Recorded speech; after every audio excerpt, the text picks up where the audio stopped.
What is up, my friends? You are very welcome along to tonight's late night agenda, and here am I, bang on time. I mean, some might even say I was a minute or two early, but we won't go into that. I hope that you're all well. So, as you may have seen, pinned to the top of the live chat now, we are encouraging you guys to come and sub to our clips channel. As you can see, that's what she looks like, beautiful in white and red. If you want some outtakes, some funny clips, and some shorter content, do go and check out the Anfield Agenda clips channel. And I'm going to leave that up for a little while just so people can come in and see how magnificent it looks. It is very... I like it in white and red. I have to say, I do like the flip of the colours that the lads have done there. So look, we've a lot to get through tonight. We will of course be talking about the headline of tonight's stream. And once again, before anybody comes in to try and blame me, it is an article that we're going to speak about that is from the media. So we will talk about Liverpool's apparent search for another forward. We'll talk about what might happen with Kylian Mbappe, Mohamed Salah, what we can expect tomorrow against Fulham. Of course, we'll catch back up on all the latest squad and injury news about Trent and the other players, and anything else that you guys would like to discuss. This is your live show. Whatever you want to talk about, that's what we will do. So, firstly, I hope you're all well. I hope you're all having a good day.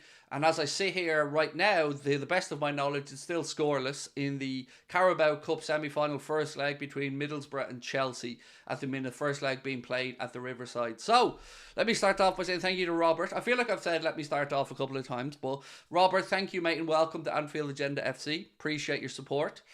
Is it true about Trent's injury? Yes, it is true. You know it's true because Pep Linder said it in the press conference. So, yes, unfortunately, mate, it is true. But if there is an upside to it, and look, there's never really an upside to a player being injured, it's that it's around 3 weeks, which isn't too bad considering we've got 11 days off after we play Fulham tomorrow. So, yeah, it is a bit of a kick in the nuts, but it could have been worse. I didn't even know that there was a potential injury there for Trent, in all honesty, until we got the news today. So, but look, it is what it is.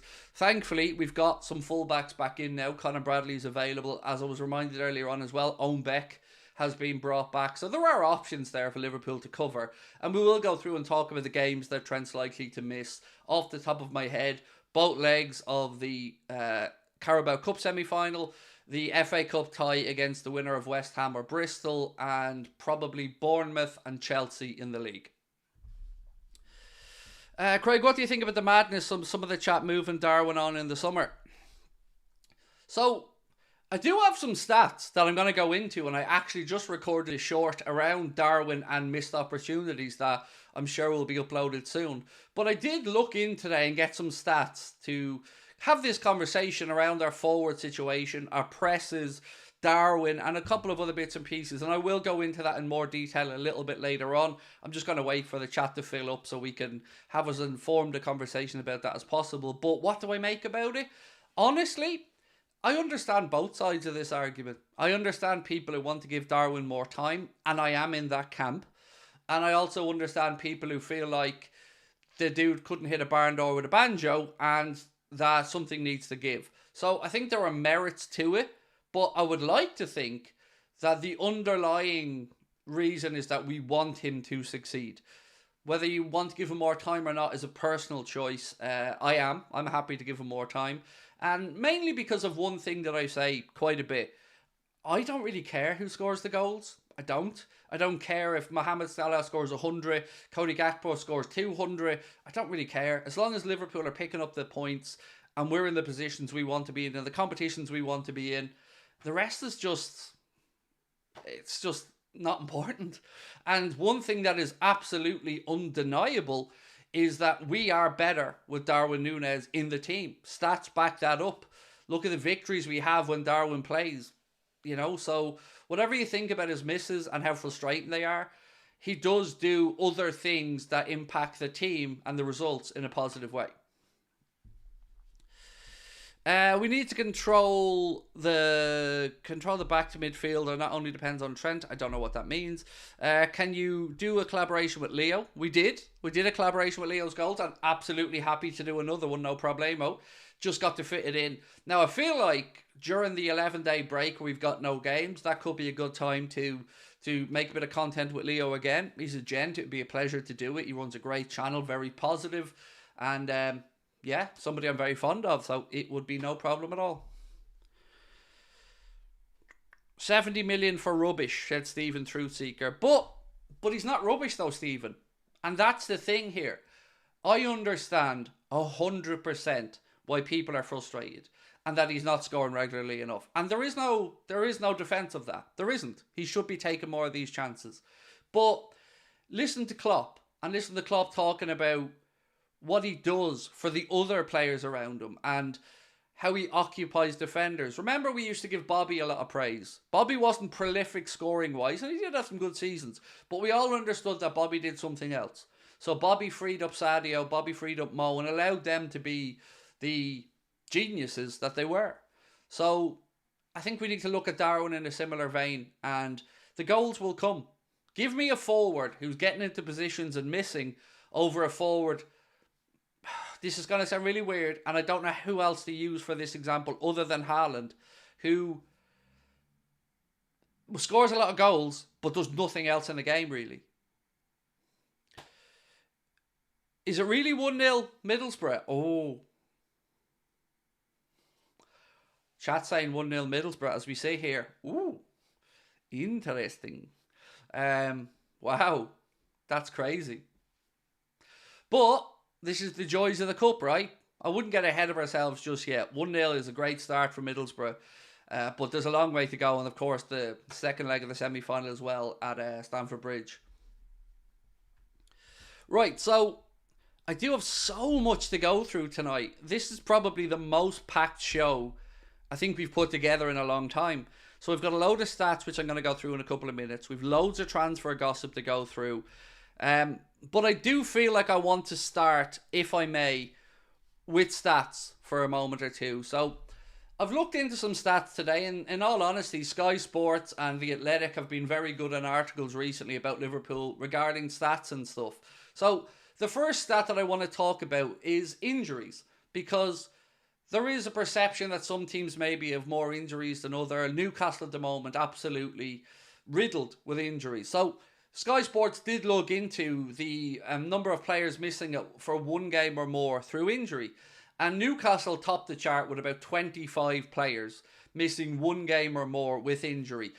Interestingly enough, though, Liverpool are in the mid to lower end of this. Liverpool are averaging or have had about 16 players miss games of one or more through injury so far in the 2023-24 campaign. Second place on the list, and this really surprised me, is Brighton. I did not realise quite how many injuries Brighton have had or how many players have missed one game or more. And third on the list is actually Manchester United. Manchester United have had, I think it's about 23 players miss one game or more. So that is it's pretty interesting, to be honest with you, because I knew about Newcastle, I kind of knew about United, I guess, as well, but I really wouldn't have thought about the amount of injuries that Brighton have had. So that made me sit up. But that doesn't tell the whole story. So there's more stats to this. If you look at days lost from injuries, and again, all of this information, I got to give credit where it's due, is available on the Sky Sports app. There's an article on there that gives a lot of this, and The Athletic have the rest of it. So days lost from injuries in the Premier League.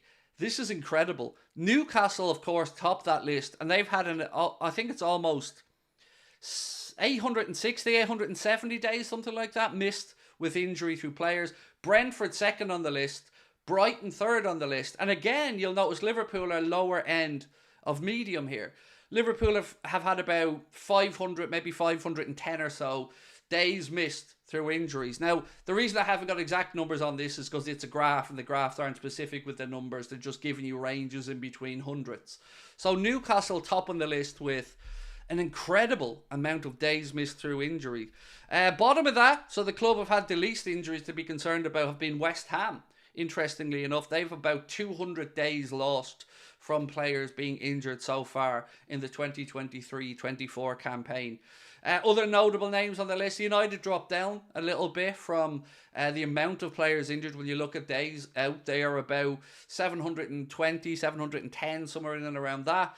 Manchester City have been very fortunate with injuries themselves. They fall into the the lower part of the table. I think they're about 5th up from bottom. They've got somewhere in and around 430, 440 days through players missing injuries. And now the last stat around injuries that I want to bring up and have a conversation about is the current injuries. So who in the Premier League currently has the most players out with injury? Now, I don't know if this stat takes into account Trent Alexander-Arnold's knee injury, but right now, if I asked you, who do you think tops the current injury chart in the Premier League with the most players out?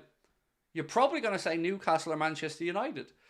But it isn't. Amazingly, Chelsea top the Premier League for the most players currently out injured. They've got 12 players out injured. Spurs right there with them as well with 12, so both of them the same. Next down is Brentford, who have 11. United dropped down the list to 10. But again, if you're looking for Liverpool, this time we're a bit higher, a bit above the average. We're kind of Europa League places. Liverpool have currently 9 players out with injury. So you can see the amount of games being missed by players this season, be it through injuries, be it through VAR dragging them on the pitch for longer, leading to these injuries. And whatever reason it is, this has been a bit of a record season for injuries so far in the Premier League. And you can have your own say as to what you think those injuries may be being caused by. But to finish up this conversation and this little segment about stats, I can't not draw your attention to the obvious ones, the ones that you guys in the chat were talking about, and that is the strikers. So big chances missed in the Premier League. It won't surprise you to know who tops the list. With 18 big chances missed so far in the 2023-24 season, Liverpool's Darwin Nunez does indeed top the list. But what really caught my eye, and what hasn't been mentioned, and certainly isn't the narrative in fan channels or the media, is who's number 2 on the list, and who's number 3 on the list. Number 2 on the list, with 17 missed big chances this season. Who do you think it is? I'm going to give you a second to have a guess. Rashford, Houlden, Son, Richarlison maybe? Maybe not Richarlison, he's been injured. But whoever you're thinking, I'm doubtful that the name Erling Braut Haaland was going to come off your lips. But yes, Erling Braut Haaland is second on this list with 17 big chances missed so far this season. Third on the list, Ollie Watkins, 13 big chances missed. Next is Chelsea's Nicholas Jackson with 12 big chances missed this season. And then you go down to Dominic Calvert-Lewin, Rasmus Højlund, Alexander Isak, all with 9 big chances missed. Jared Bowen with 8. Mohamed Salah with 8 as well. And then you've got Yohan Wissa of Brentford with 8. Now, all of these things only give you a sample size or a small amount of the picture. But expected goals on target and goals scored, this puts Darwin at the top of the chart again. But interestingly here, there is no Haaland to be seen anywhere. So Darwin so far this season should have scored 10.23 goals. His expected goals tally for the chances as he's been in and the positions he's been in is 10.23. He scored 5, meaning there's a differential of minus 5.23 goals for Darwin. So that's a pretty damning statistic and one that's really hard to defend. Second on the list is Neal Maupay. He's scored 2 goals but has an expected goals of 5.14, meaning he's minus 3.14. Third on the list is Danjuma, then Carlton Morris, Rasmus Højlund, Enzo Fernandez, Said Benrahma, Brennan Johnson, Bruno Fernandes and Keio Matoma. So nowhere on that list features Ollie Watkins and Erling Braut Haaland, who interestingly, as I mentioned a moment ago, were both up there for big chances missed. So they are bettering their expected goals, or they're in a better position with their expected goals versus their goals tally. So I just wanted to kind of highlight some of these as options for you guys to think about when we're having these conversations. And I've got one more stat that I want to just talk about before we finish up, and that is a stat based very much around Liverpool Football Club and distance covered. So right now, if I was to ask you guys, who in this Liverpool team do you think covers the most ground week in, week out when playing in the Premier League? Who would you say? I would think Szoboszlai would have been right up there in my head. But the winner and the leader is Curtis Jones. Curtis Jones has covered more ground than any other Liverpool player. Second is Wataru Endo. Again, covering a lot of ground. Ryan Gravenberch. This is interesting stuff to me. And also, up very high on that list, for pressures in the middle third and then pressures resulting in turnovers, Dominic Szoboszlai tops our list at Liverpool for pressures in the middle third with 17.9 per game. Pressures resulting in turnovers, winning the ball back, is 5.1. But second on the list, right there yet again, is Curtis Jones. Curtis Jones up there with 20.7 pressures in the middle third, leading to 4.4 turnovers. Third on the list, Harvey Elliott. Fourth with Endo. And fifth, Cody Gakpo. So while these things don't give you the whole picture, and stats always have to be taken in context, and I'm not the guy to give you the full context on stats, I thought this was interesting, and I thought because they were mentioned so much, it's something that I had to bring up and have a conversation with you guys. So now I'm really interested to hear your thoughts on any of those stats that you've seen. What ones have surprised you? The one that got me is definitely, without a doubt, seeing Erling Haaland have just one more missed chance, the big missed chance, than Darwin. If you consider Haaland's been out for a little bit as well, that was the one that caught my eye. And then Ollie Watkins to be third on that list. But also you've got the differential then to the expected goals versus the reality of what they scored were. Unfortunately for us, Darwin's still up there at the top of the list, but Watkins and Haaland are nowhere to be seen there. So obviously their conversion rate's a lot better. So yeah, that was a little segment on stats and stuff like that. But I just wanted to bring it to your attention because, as I said, there's some good articles written over the past day or two around stats from The Athletic and Sky, and I just wanted to kind of bring them in because it's not a subject we touched on much. Right. So, Robert, thank you for gifting an Anfield Agenda membership. I've seen you've gifted 2, actually, Robert. Thank you. I'm just scrolling back to make sure if they missed any chats, super chats, something like that, that I don't have people wasting their money. So there you go. That is... That's where we're at with the stats and stuff. And these are the type of things that you will find on our new Clips channel. So this will be clipped up, put over there, along with some other outtakes and lots of bits and pieces. The link to the Clips channel is pinned to the top of the chat. It's in the description of the stream as well.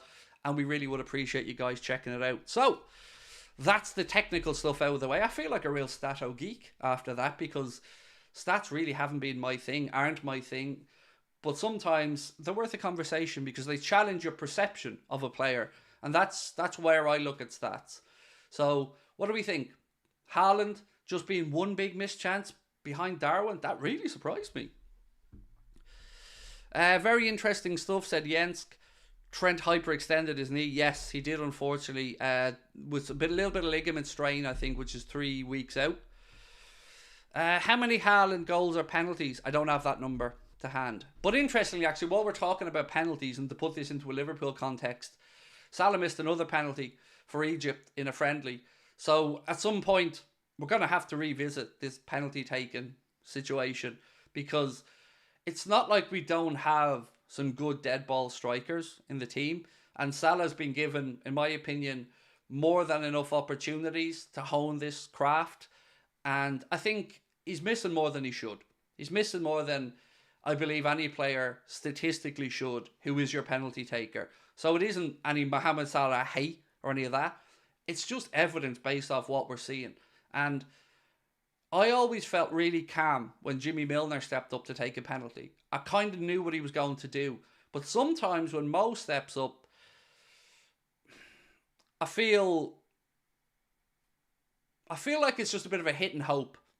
I feel like, I don't ever feel like he has it in his head exactly what he's going to do when he looks for the keeper to move, wrong foots him, or I just feel more nervous. And nowhere was I more nervous than the Champions League final when he scored his penalty against Spurs. But I didn't have that with Jimmy Milner. I didn't really have that with Steven Gerrard. And I don't think I'd have that if the likes of maybe Alexis McAllister got the opportunity to take penalties. So I think it's a discussion that is one we should have. Can you make a video with Ben? Ben who? I'm going to need more information than Ben, mate. Is it our Ben? In which case, be a bit weird considering he's a United fan and this is a Liverpool channel. A new penalty taker would not hurt, said Robbie Salmon. Loving the content tonight. Thank you, Colin. Appreciate it, mate. I did a lot of reading during the streams today and note taking and stuff to prepare for tonight. And I haven't even gotten into the transfer stories yet. And they are coming in thick and fast. Maybe not specifically about Liverpool, but some of these things will trigger on. One sec.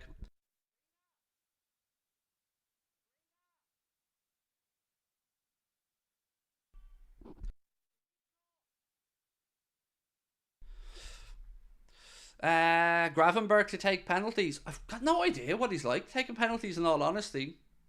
Yeah, I don't know if I've ever seen Ryan Gravenberch take a penalty.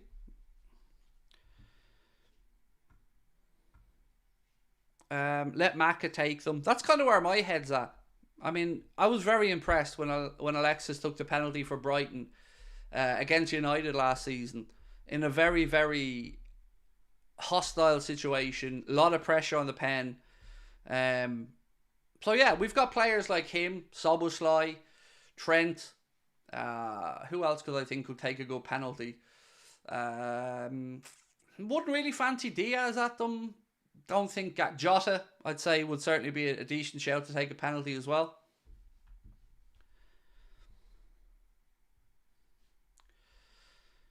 Virgil van Dijk is good at taking penalties. His penalty against Chelsea, when Kepa even stood on the side of the goal and Virg just still hit it so powerfully and with such force that it made Kepa look like the fool that he is, still makes me smile to this day. Endo taking pen, said Chanel. Yeah, I just think it's a conversation. It isn't disrespecting Mohamed Salah. I don't mean it that way. If this was, I don't know, if this was Szoboszlai who went through this mix of missing penalties, I'd still be saying the same thing. I think we need to reevaluate. And actually, on Dominic Szoboszlai, congratulations to him. He won the Hungarian Sportsman of the Year. Congratulations. That must be such a cool thing to win, by the way. Your country's Sportsman or Woman of the Year. That must be a real beautiful moment, thinking, wow, your entire country and you're the best sportsman or sportswoman in your country. That's incredible. Yeah, so someone said let's put up a poll for the penalties. I like it. Let's go with that. And I'm going to move in. When I put the poll up, I'm going to move into the transfer talk because there's a lot I want to get through. One sec.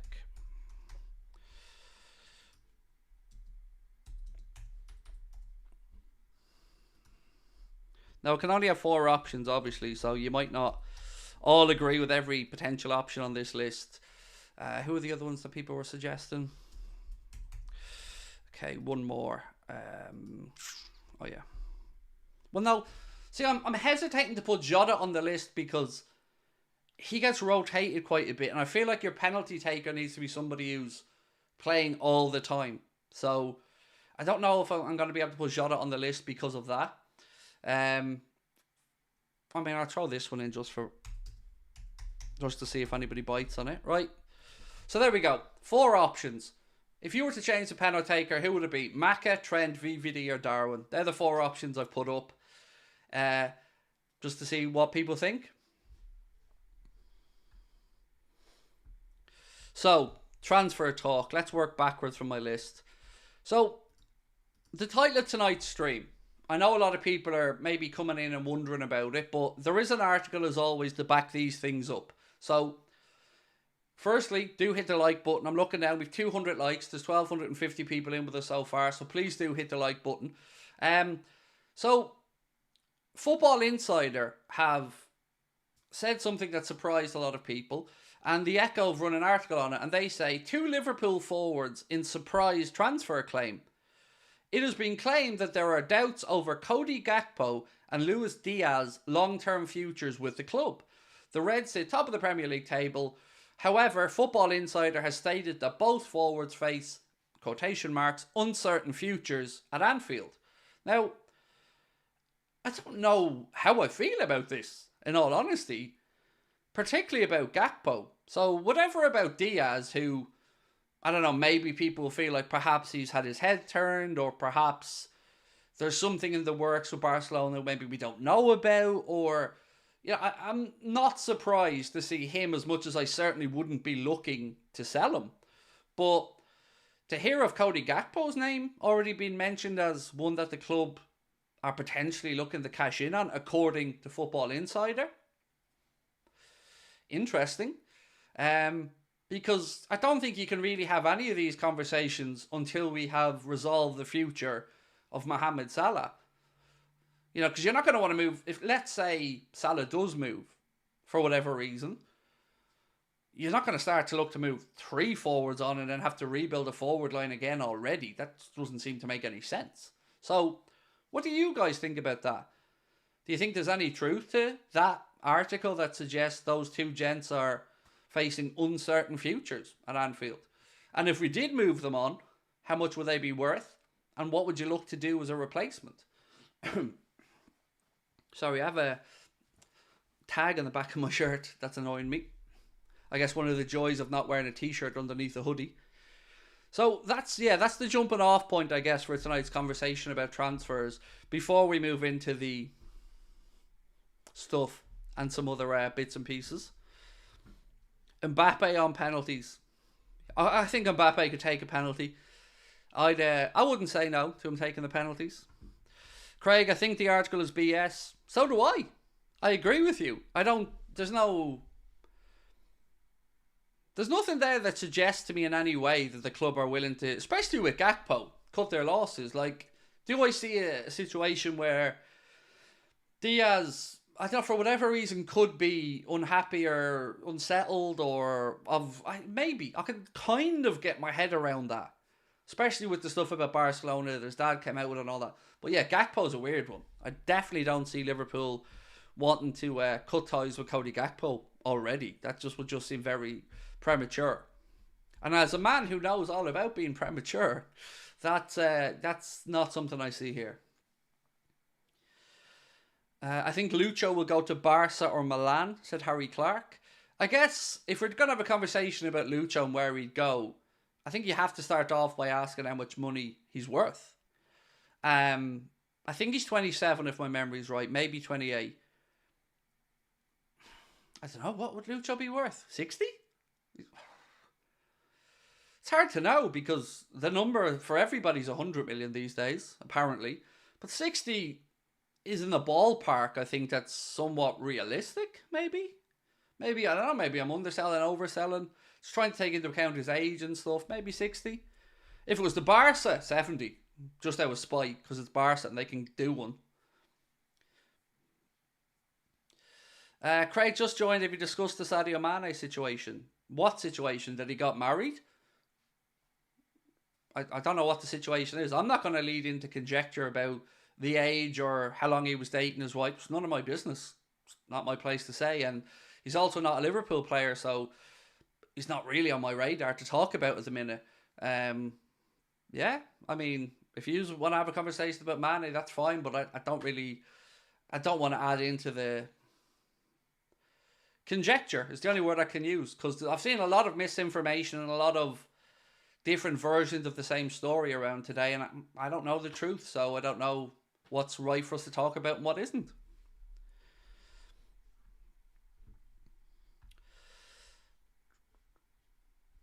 60 million considering his age and injury record, said Harry Clark. 120 million to Barca, said Chris Walker. If it's Barca, 100 million, said Mike. 120 million to Joshua Hale. Yeah, I think Barca I would make them pay a premium. I would. I can't lie to you. Let's call it the Coutinho conundrum. Let's call it that. Make Barcelona continue to overpay. But yeah, maybe if he moved elsewhere, I don't know. But I can't see any of the Italian clubs being able to afford him.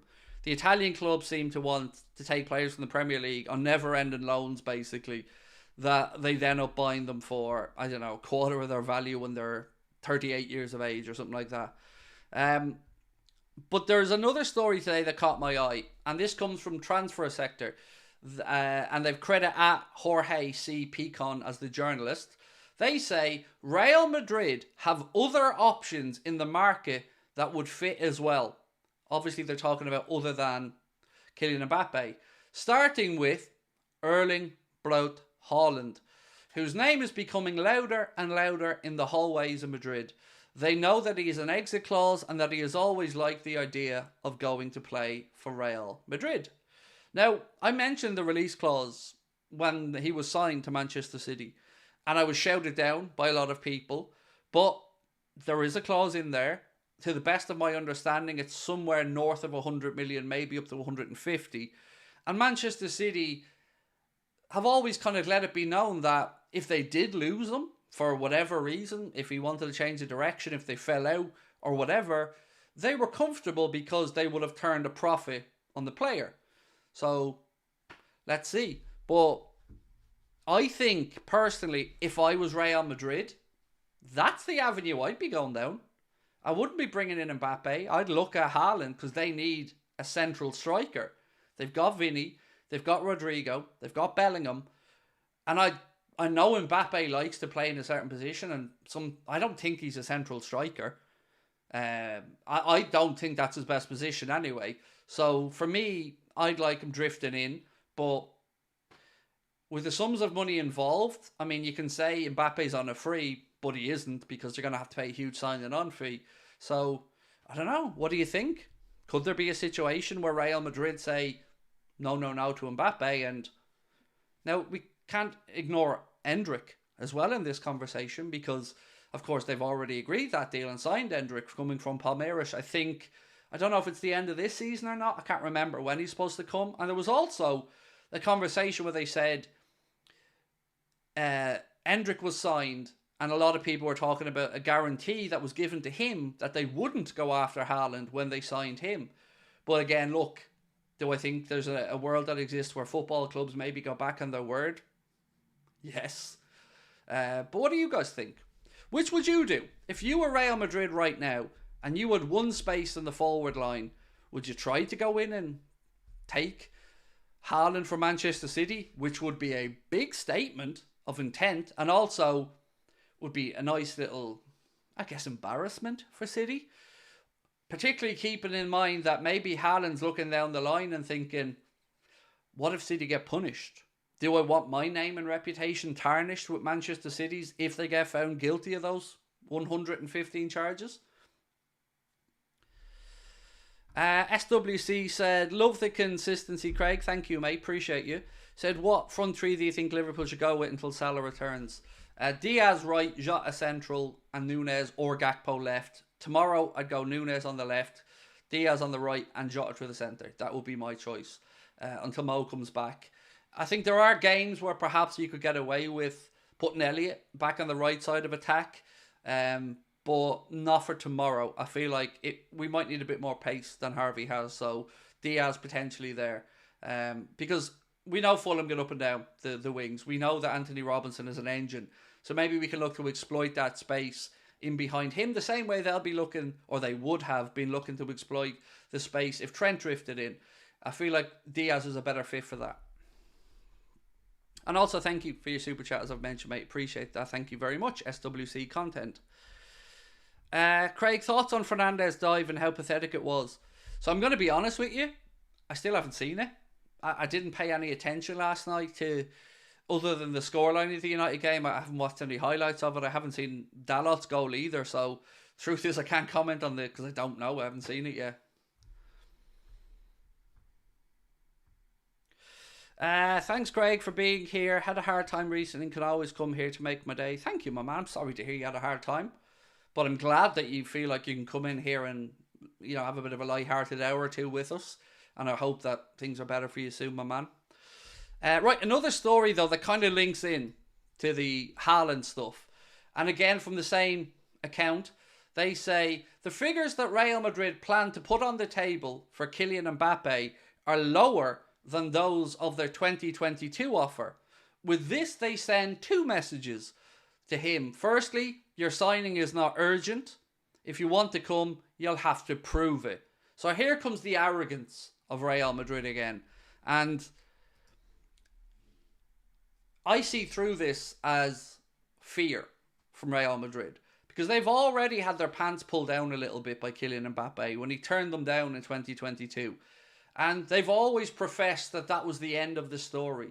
But like I've just said, football clubs, and particularly Florentino Perez, in my opinion, are full of it. And I think they're trying to save face. Now, I'm not saying they're trying to save face because Mbappe's going somewhere else. I just mean, I think they're too afraid to lay it all out there and really put out the welcome mat just in case PSG reverse another 3 or 4 truckloads of cash to Mbappe's gaff and he decides to stay again. So this seems to me that they're trying to have jam on both sides of their bread.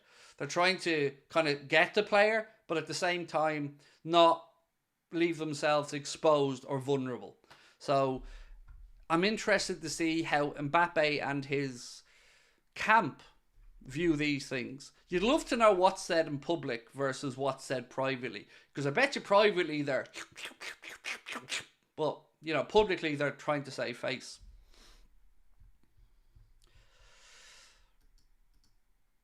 So more stuff on Kylian Mbappe, and this comes from ESPN. They say PSG forward Kylian Mbappe will reportedly decide his future over the next few weeks. ESPN claimed that the France captain remains an admirer of Liverpool and has not ruled out a move to the Premier League. However, matching Mbappe's current lucrative wages could prove to be a stumbling block. Mbappe has entered the final 6 months of his contract, leading to reports in France that Real Madrid had reached an agreement for the forward, but this has since been disputed. Now, I'm not bringing this up so much to say he's going to come to Liverpool. The reason I bring this article up is the wage part of it. So ESPN report that his current wages, which have been reported elsewhere as being up as high as €6 million a month, he's not going to get that anywhere. So I guess the reason I'm bringing this up is, does Kylian Mbappe have to make a decision between money and legacy? Because he'll always be a multi-millionaire. Be worth hundreds of millions by the time he finishes. But does he stay at PSG and continue to make millions every month? Or does he move to a club, let's say like Real Madrid or Liverpool or Bayern Munich or anybody you want, doesn't really matter, where he's on perhaps less money than PSG are willing to pay him, but his chances of actually winning a Champions League increase, or his chances of winning a Ballon d'Or increases? Because it would be a crime if he finished his career and didn't have a Ballon d'Or to his name. It would be ridiculous. So I think he's going to have to make that decision. What's most important now? Is it money or is it legacy? Now, I guess there's another side of this debate, because he turned down an ungodly amount of money, which was like hundreds of millions, to go over and play in Saudi for a year.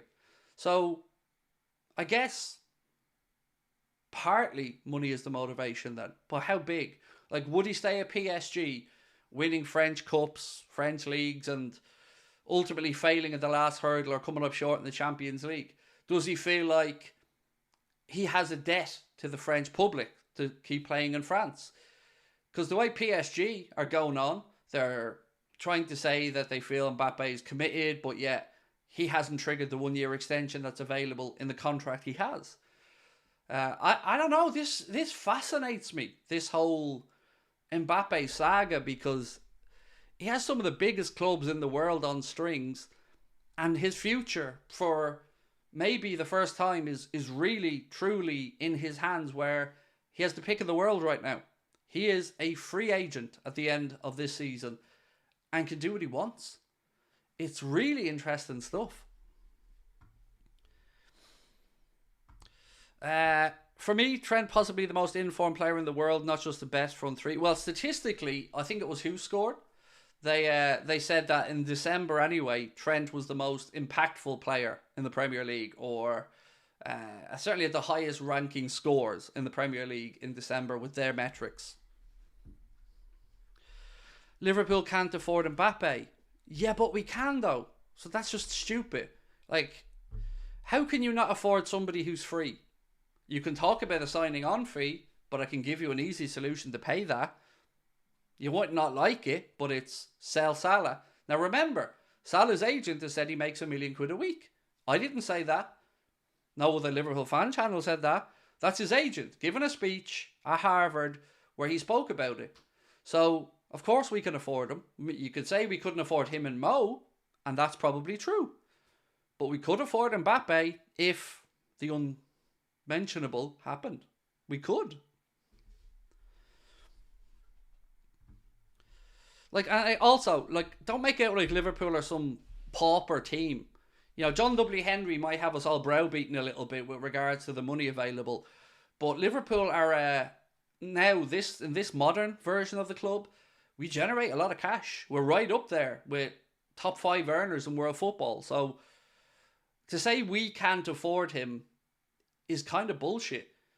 Unless you're talking about the riches of a sovereign fund that aren't based in reality because they don't have to worry about breaking even or losing money because they're just throwing good money after bad to try and attract big names to a league where nobody's arsed about going to play. So there's also a really good article on The Athletic, by the way, about the tax implications.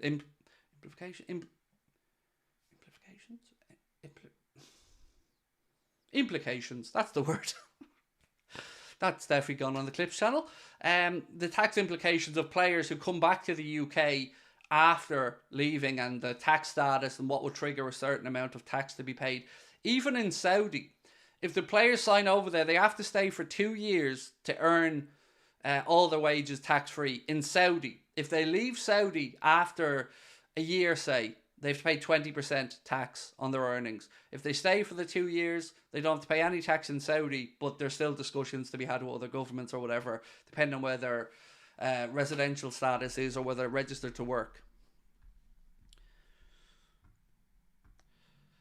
I reckon if Mbappe went to Liverpool, he would get a Ballon d'Or. I think so. Really, I do. I think he'd get one if he went to Madrid as well. Don't get me wrong. But I think at Liverpool, it could be a changing of the guard moment. It could be. Like, is there a world where we can admit to ourselves for a second that Mohamed Salah might leave Liverpool? Because if we believe for a second that there's a chance that Mo might leave Liverpool in the summer, then I think we have to believe to ourselves that there's a world in which John W. Henry, the self-professed fan of Mbappe, looks at the situation to think, maybe this is the moment. Now, if you don't believe there's a chance Mo leaves Liverpool, this conversation, I believe, is totally irrelevant because I agree, we can't afford them both. But I don't know where we're at with Mo. I just don't. Would Mbappe take a drop in wages to play for Liverpool?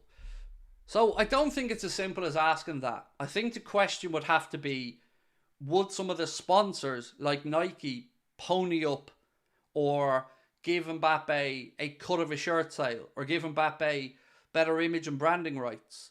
There are other questions in modern day football that I guess come into these calculations outside of simply how much will you earn a week to go and play for a football club.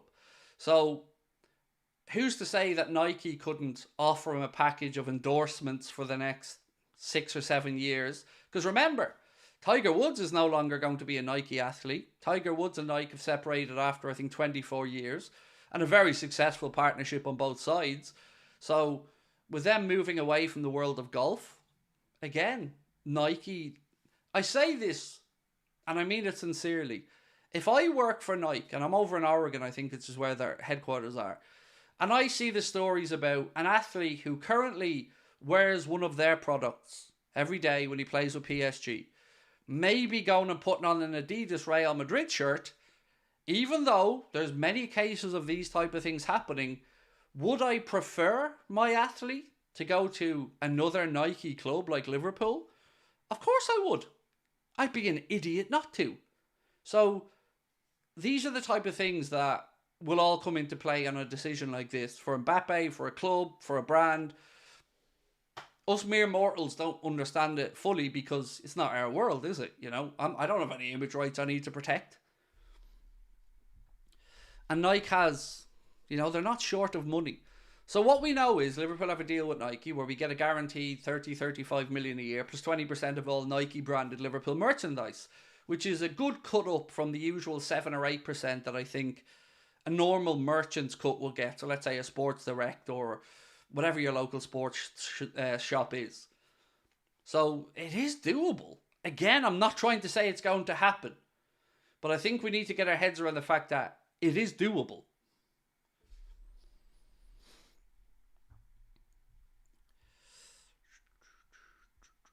So we spoke earlier on about Liverpool and a centre-back situation. And Craig, if we sign him, it would break the internet. 100%.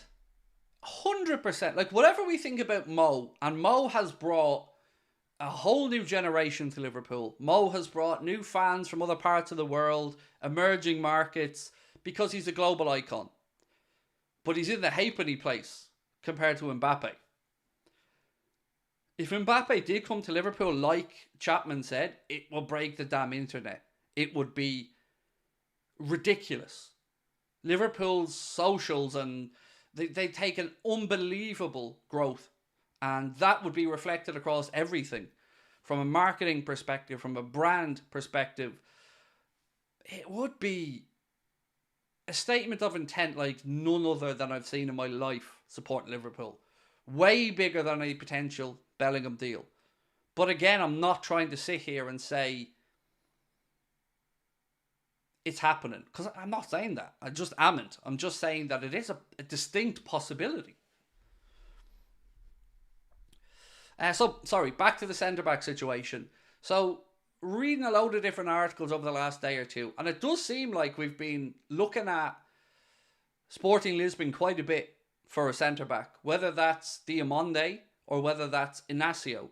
Diamonde currently, I think, with the Ivory Coast in the AFCON, he's got a buyout clause of about 80 million euro, which is about, I think, just shy of 70 million pound. Versus Inacio, who we know has signed a new contract last summer that has a buyout clause of 60 million. But then my jaw hit the floor, because the headline I'd wanted to read for a long time popped up. And I'm going to read it out to you now, as soon as I find it in my long list of transfer stories here. So the Daily Mail have said, Liverpool scout Antonio Silva. Now, he's the most expensive of any of the options we speak about. And he's not somebody that I've spoken much about on the channel, because I never really thought it was in our wheelhouse. But they say Liverpool have been linked with a move for Benfica prospect Antonio Silva. The 20-year-old defender has been a rising star for the Portuguese club, making 24 appearances so far this season. And they go to say that Liverpool have scouted the centre-back ahead of a possible move. Now, it's a long way from scouting a player to putting in a bid for a player. Long way. Like, we scout hundreds of players all around the world. But at least we're keeping an eye on this situation. So, £88 million is roughly the conversion for the €100 million it would take to trigger the release clause. If you guys had an option right now of Inacio, Diamonde, Lacroix, or Silva, who are you going for? If you've got those four options, who are you picking? Because I've always told you, it's Antonio Silva's top of my list, but I never thought we needed to spend that much money on him. And I still don't, to an extent. So, a lot of people... I'm going to put it to a poll like somebody suggested. So let's end the penalty taker poll, where we said, who's going to take Liverpool's penalties? 45% of you guys said Maka, and that will be my choice as well. Second place on the list, I think, was Trent. Let me just get Darwin was second place with 24. Trent third place, and VVD last. So, let me just get this next poll up. By the way, I'm happy to stay on longer tonight, as always. If you guys are sticking with me, we can certainly move on past 10. 1 second.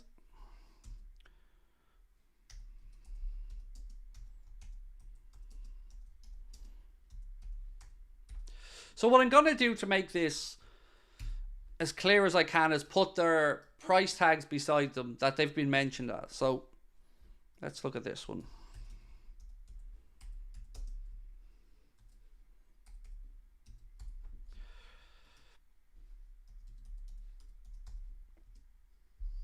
What's that about that actually, isn't it?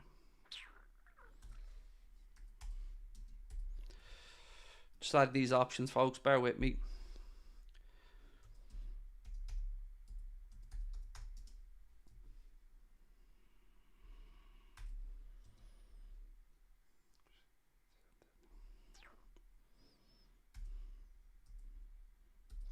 And one more.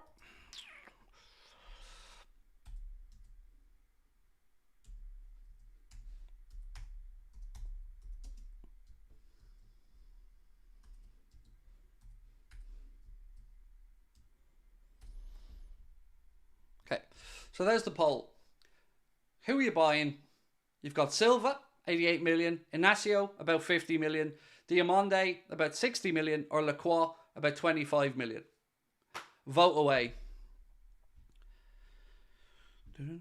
Did Trent get injured in training? No, he had a hyperextension of his knee in the Arsenal game. Now, none of us knew about it or spotted it really, but Pep Linders in his press conference today ahead of the Fulham game tomorrow explained the situation with Trent and that hyperextension of his knee.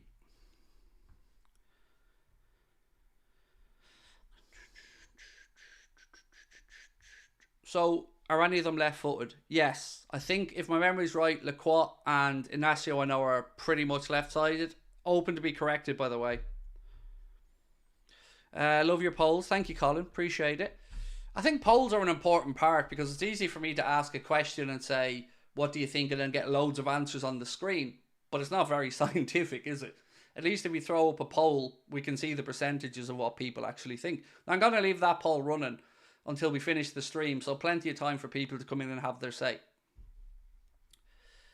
Who's Silva? Antonio Silva, Jude, plays for Benfica. His buyout clause is about £88 million or €100 million. And of the ones on the list, he's probably the most sought after. Certainly the one that's been highlighted the most around Europe as one of the biggest emerging talents. Lacroix is right-sided. There you go. So that's why I said I'm always happy to be corrected, Harry. So, yeah, happy to be corrected on these things. But I guess there's a difference between left-sided and left-footed, right? Because you've seen many, many right-sided centre-backs that play, or right-footed centre-backs that play on the left. You've also seen a lot of, and this is an interesting one actually, you see a lot of right-sided left-backs, but there aren't many that I can think of left-footed right-backs, which is, maybe I'm wrong, but I can't think of too many. What about Dom on penalties? Yeah, I think there's some great dead ball strikers in the club, and I think McAllister for me would be the one that jumps to mind. When does Mbappe have to trigger his 1 year extension? I guess technically McGurk, he can trigger it whenever he wants. The interesting part about that is it's on him. So PSG can trigger it. The player has to agree. So if he wants to trigger it, he can do it until his contract comes to an end, I believe. But the really interesting part of this is because he's now inside the final 6 months of his contract, legally he can talk to any club outside of France without even having to inform PSG, and could sign a pre-contract agreement to go to any club outside of the French leagues and do it in the summer. It could be signed right now. This is the interesting part of the last 6 months of a player's contract. Do you think Liverpool will get a centre-back in this window? So, I do, Benedict, but I feel like it will be later in the window and when a bargain comes up, or certainly when what the club feel is value pops up. I don't know if that's right or wrong. I personally would have liked us to have brought in one the day the window opened, but yeah, I don't have a definitive answer for you that I can say we're trying to get this guy or that guy, because there's a lot of conjecture around right now, and I'm like everybody else. I'm just trying to find out what I can. Anything on Andre? No, other than what we said yesterday, which was, as of now, Fulham can't get past 20 million for, I guess, the reasons that they'd have to move Palhinha on to free up the cash. So they're kind of stuck between a rock and a hard place with FFP calculations and stuff. And we just seemingly aren't interested anymore, the way it looks anyway.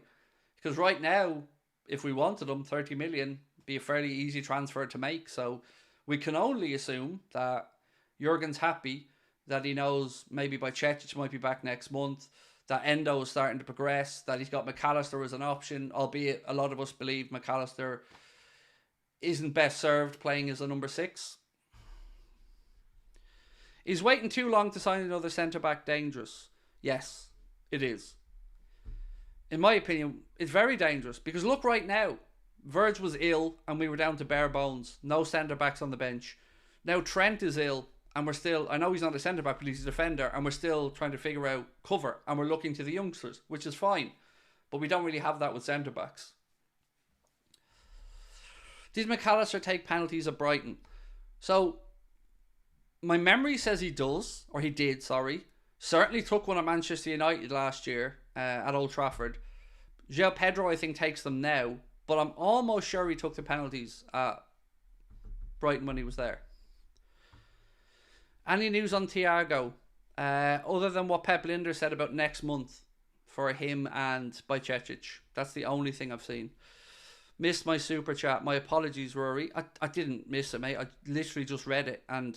if you're going to call me out for missing something, you know, give me a bit more than 13 or 14 comments in between your super chat and when I talk, dude. Because I promise I don't want to miss your super chat, but also I have to fit it into a speech pattern, if you get me. So if I'm in the middle of a segment, sometimes I'll come back to it. If it fits in with a segment we're talking about straight away, absolutely. But, you know, I'm not trying to be rude, mate. Sometimes I get back to them. I respect you and thank you for your videos. Thank you, Benedict. I appreciate that. And thank you for watching. I don't think you understand what Muskrat is for, mate. Muskrat isn't for every time you want me to move on. That's not what Muskrat's for. Muskrat is for when I'm going in on a troll. And this gentleman certainly wasn't trolling. He was just drawing my attention to a super chat. That's not what the word's for, my man. It's not just every time you want me to hurry up and move on. Which I get. I do understand. Do you think Robertson will be back for the Arsenal game? Oh. Ooh.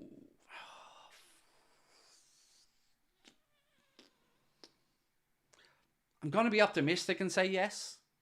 I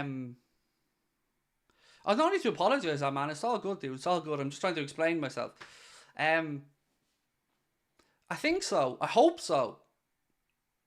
I'm more concerned about Trent being available, to be honest with you, because I think Gomez can do a good job at left back if needs be, as he's shown.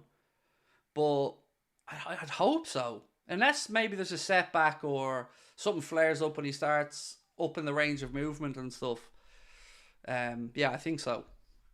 But Trent is the one that I'd be more concerned about, because the ones that have been reported for Trent going to miss are the two Fulham games, Brighton, or not Brighton, Bournemouth and Chelsea in the Premier League, and then the West Ham or Bristol game in the FA Cup. They're the 5 games that has been reported that Trent will miss, and I think we're hoping he's back for February 4th when we play Arsenal.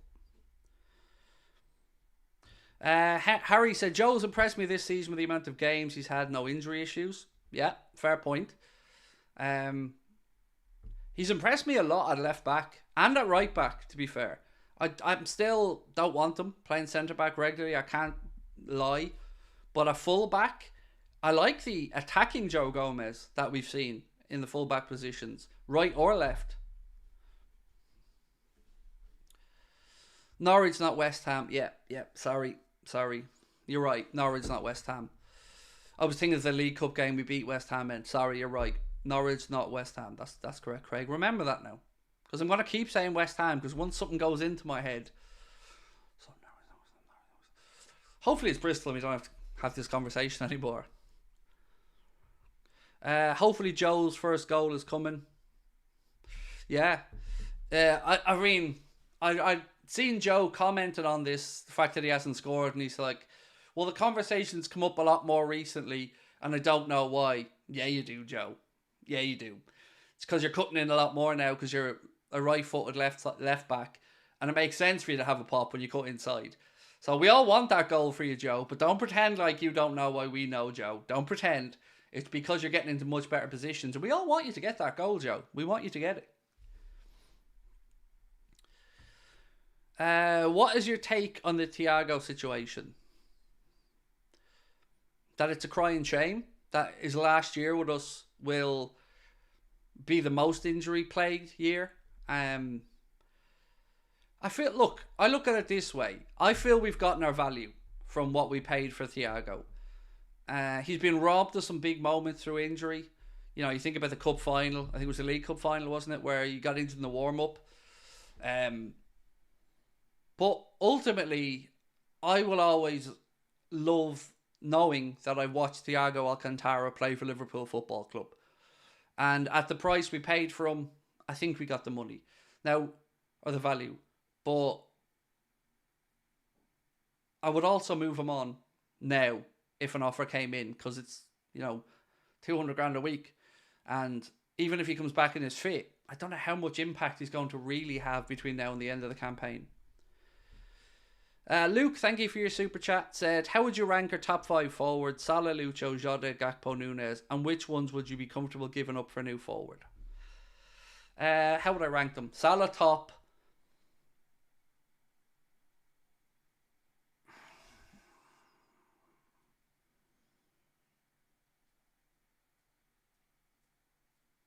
Salah, Nunez, Jota, Diaz, Gakpo. I pause because it's difficult to say out loud Darwin over Jota when you consider Jota is golden in front of goal.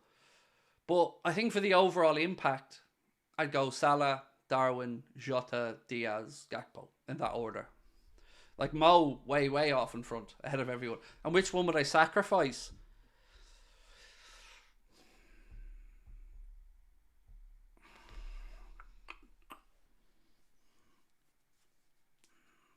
Diaz. I think Diaz or Gakpo are probably the most easily replaceable, but the versatility of Gakpo would probably make me feel he has more roles that he can fit into in the squad. So I'd probably say if I had to, and you didn't give me an option not to, I'd probably take Diaz money to reinvest into another forward. Now, I don't want to sell any of them, but that wasn't an option in the question.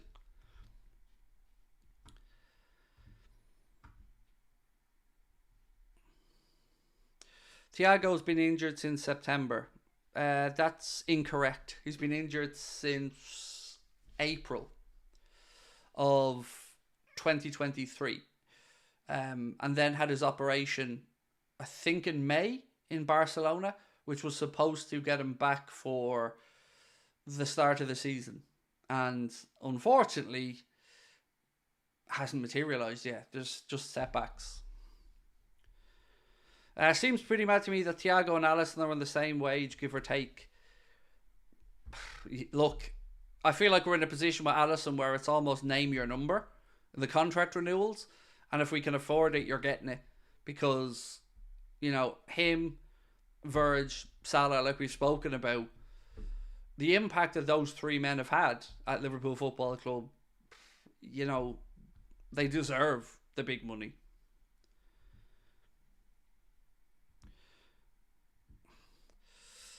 I'm not touching, I've said this earlier on, Swift and Bold, I'm not touching the Sadio Mane marriage thing because there's been different ages reported, there's been different circumstances reported, and if he was a Liverpool player, perhaps I'd have something to say on it, but he isn't, and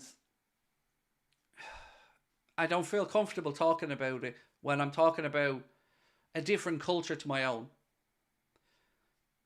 So if it was in Ireland and he was a 31-year-old and he married an 18-year-old who he'd been going out with since she was 16, if that was the case and it was in my own culture here in Ireland, legally it might be okay, but if I was the father of the girl, would I be happy? No, I wouldn't. But as I said, not my culture, different part of the world, don't really feel it's right for me to speak on Sadio because there's a lot I don't know about the situation.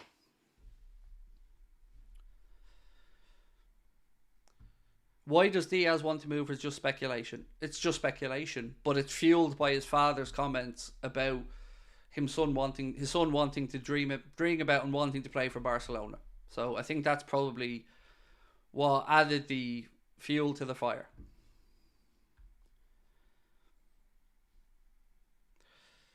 If we got 150 to 200 million for Salah, that would cover Mbappe's wages for 4 seasons plus sponsorship. So I don't think that's a realistic number to get for Mo, in all honesty. I think when I'm thinking about an offer that might arrive for Mo next summer, I'm thinking 1 to 120 because he's got 1 year to go on his contract. So, but look, even at that, if you covered the signing on fee of Mbappe, you would probably find a way to sort out the wages. But this is all, fantasy manager type stuff. SWC Content, thank you so much, my friend, for joining Anfield Agenda FC. Really appreciate that. Jota deserves a contract extension. Agreed. As soon as he came back in, you've seen what Jota's about. Now, I have to say, there are going to be times in Jota's Liverpool career where I don't feel like he deserves to start or his form's up and down. But overall, if I'm bringing somebody off the bench with 15 to go and I need a goal, he's probably the first one I'm turning to from the bench if he's not already on the pitch, because he sniffs out goals and chances that some of the other forwards, outside of maybe Mo, just don't get.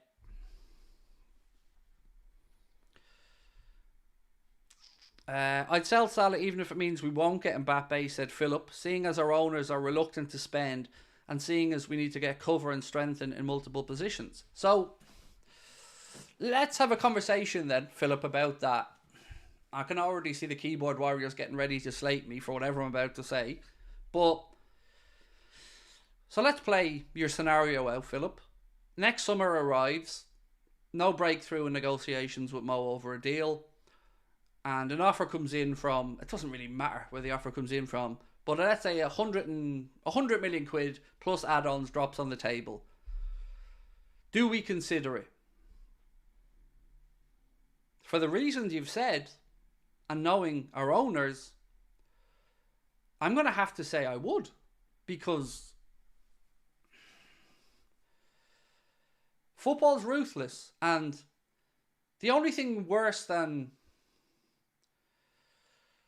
selling a player too soon is holding on to one too long. And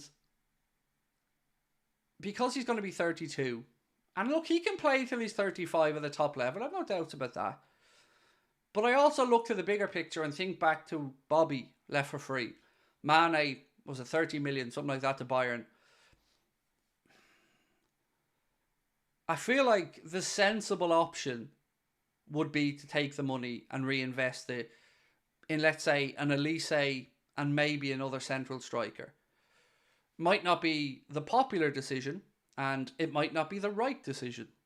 But if I own the business, I probably have to look to recouping the profit and reinvesting. So I probably would. But I don't know. It's honestly, and I've said this a lot, of my time supporting Liverpool and all the decisions that many managers have had to make, this is probably the most difficult decision I can remember a Liverpool board or manager or owner having to make since I've started supporting the club.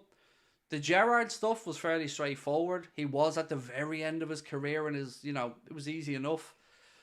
Suarez stuff to Barcelona, I mean, South American dream, Coutinho, all shitty situations, but this one is, I mean, you're talking about somebody who's rewritten the record books, but I also say that I don't see the same player at the minute at Liverpool. Yeah, man, it's a horrendous one. What would you guys do?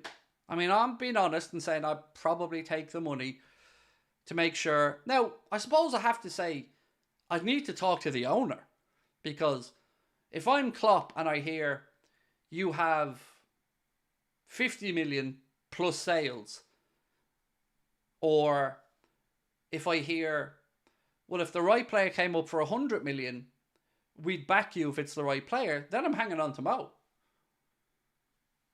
But if I told point blank that the owner would prefer to sell Mo and I would only get X amount on top of that, if I'm Klopp, I'm probably thinking sell. Thoughts on Carvalho to Hull?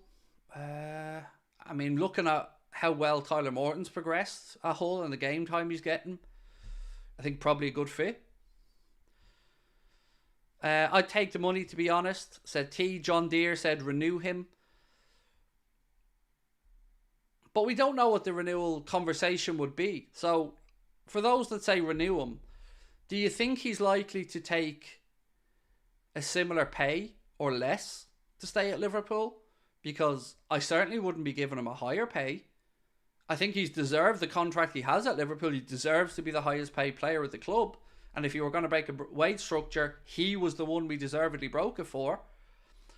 But I'm not giving a 32-year-old a pay increase. Not when the output hasn't upped.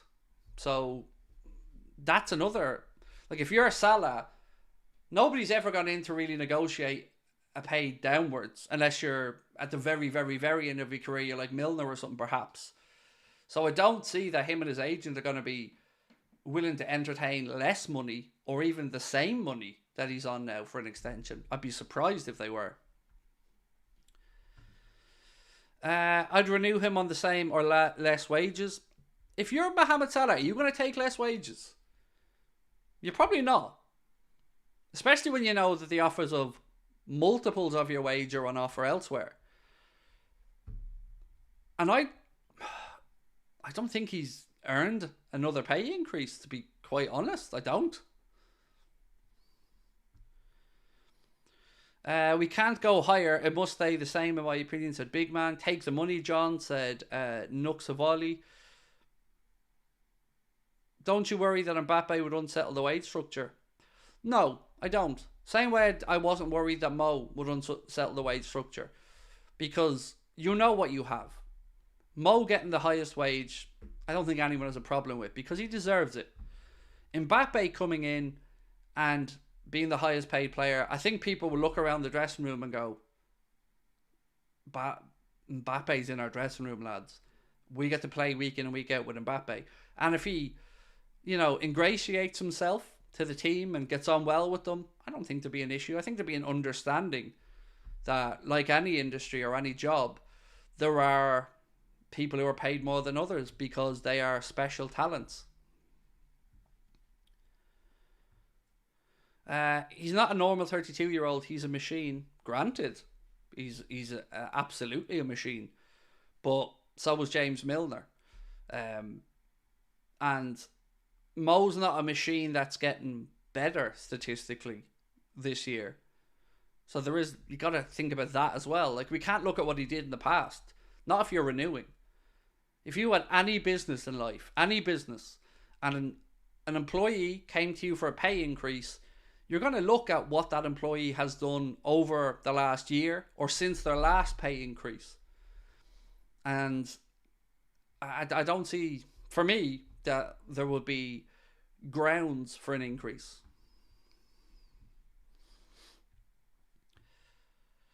Craig, could we afford Mbappe and Salah if we were to sell Diaz? Don't know. Don't know is the honest answer.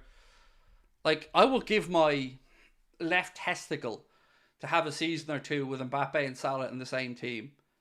My God. Just, wow. That would be incredible. But I don't think that's going to happen. Still 1-0. Oh my God. Chelsea are losing the first leg here. If Borough can hang on, that's gives them something to fight for at Stamford Bridge. Craig, I would like to know why you don't fancy Gakpo as much as the other front three guys. Again, why does everybody take something I say from a question somebody else asked me as hate towards a Liverpool player? Cody Gakpo, I literally said earlier on I would keep ahead of Diaz because I think his versatility would give more to the team. Where's this Craig hates Cody Gakpo stuff coming from? I don't hate Cody Gakpo at all. I think Cody Gakpo is a wonderfully intelligent footballer, and I will point you to many, many comments I've said that him and Ryan Gravenberch, to me, are the two best ball carriers from midfield to attack. I mean, I've said that many, many times. So, you know, if you ask me a question, I give you an honest answer. The last thing that I expect and the last thing that I believe is fair is for me to answer a question and somebody to use my answer back at me as a way to have a dig. Because I take the questions at face value as they're given to me and I answer them honestly. There isn't a single Liverpool player that I hate. Well, not fond of a certain goalkeeper, but other than that, every single one of those boys I love. Even the ones that I give out to, or the ones that I moan about. All of them are Liverpool Football Club players, and I've nothing but the height of respect for every single one of them outside of a certain goalkeeper. But yeah, man, how couldn't I? They're all good people. They're all good human beings above all else, and that's something I'm really proud of. That Jurgen Klopp has built this dressing room full of good people. That's a beautiful thing.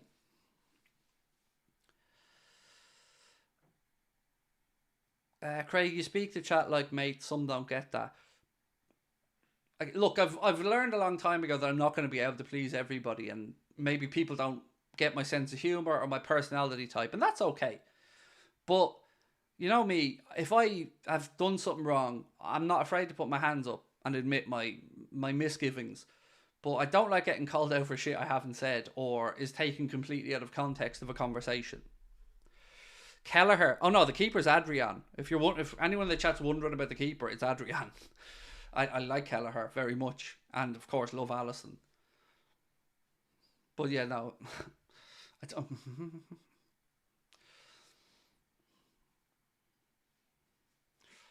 Why do I hate Adrian? See, hate's a strong word. I just don't like him. You know, do I respect the shithousery of hiring out an entire stadium for yourself? Yeah. But Atletico Madrid and the lack of an apology or an acknowledgement of your stupidity. Say what you like about Karius. Dude was heartbroken. You see it in him. Pleading, begging, heartbroken, crestfallen with what happened. Didn't see any of that from Adrian. And I've not been able to take to him since that. And I don't know if that's right or wrong, but I'm being honest.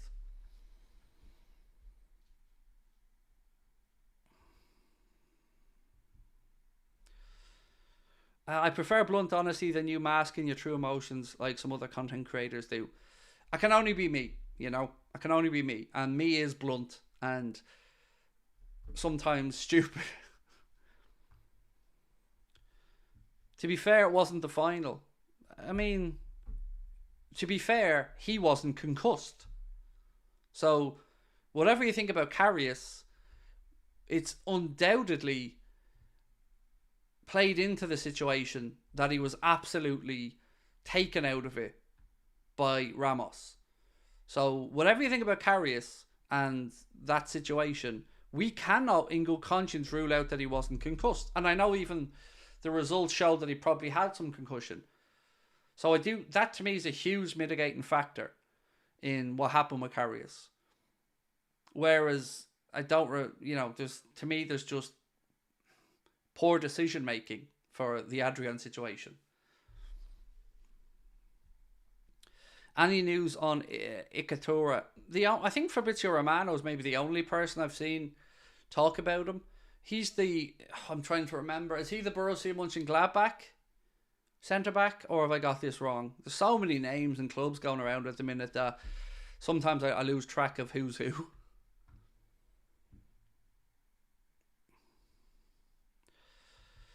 I don't think Mbappe is going to Real Madrid since Bellingham is smashing it in La Liga. And that just shows the Real Madrid fans' own stupidity and hypocrisy, by the way. Because go back, and I said this to you the other day, look on what is now X, formerly Twitter, and go back to the time where Bellingham was just about to sign for Real Madrid. And you will see the ungrateful morons say he's shit, He's overrated. He's an English flop. It's hype.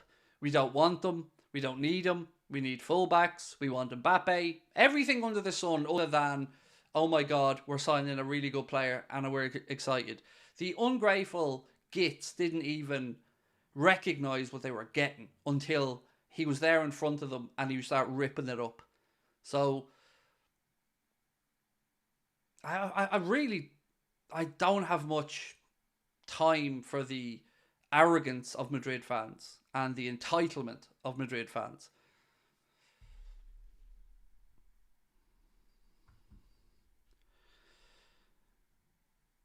Maybe he wasn't as emotional as Karius because it was early in the tournament.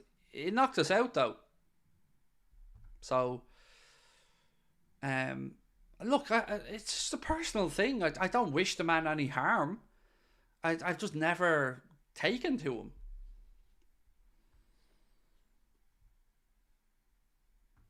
One player you would take from Manchester United? Ooh, good question. By the way, do hit the like button. We need to get to 1,000 likes. Come on. There's 400 likes and we've still got nearly 1,200 people in the chat. So hit that like button for us. One player I'd take from United. Garnacho, maybe. I don't know. See, I don't know enough about Garnacho, the lad. But from a footballing context, he's not bad. I wouldn't go near their back line. Bruno's fallen off a cliff. Rashford's, he drives me mad. Martial's a disgrace. Hoyland, we've got a better version in Darwin who's also missing chances. I'd probably say Garnacho. Kobe Mainoo was an interesting one, but I'd like to see how more he develops before I jump on that one. But he does look like a very good player, Kobe Mainoo, and he looks like he's got something about him, all right. Sancho, no. Don't want Sancho. Opinion on Bruno's dive. I haven't seen it. I know it sounds ludicrous, but I said it earlier on in the stream. I haven't seen any of the highlights from United's game.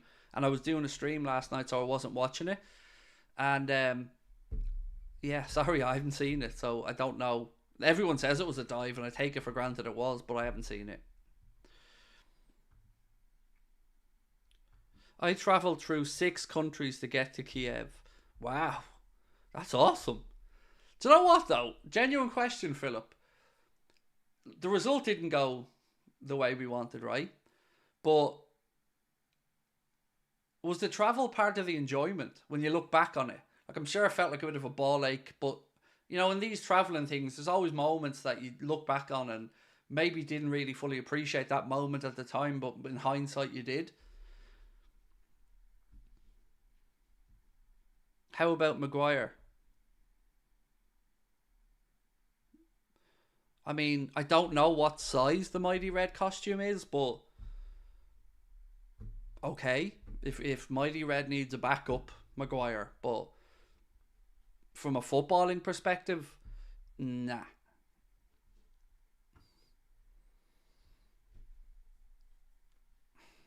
Who are we going to play at right back? Do you trust Bradley? Yes. But we also have another option. We can play on Beck at left back and play Gomez at right back. But I think the likely option for tomorrow will be Bradley at right back and Joe Gomez at left back.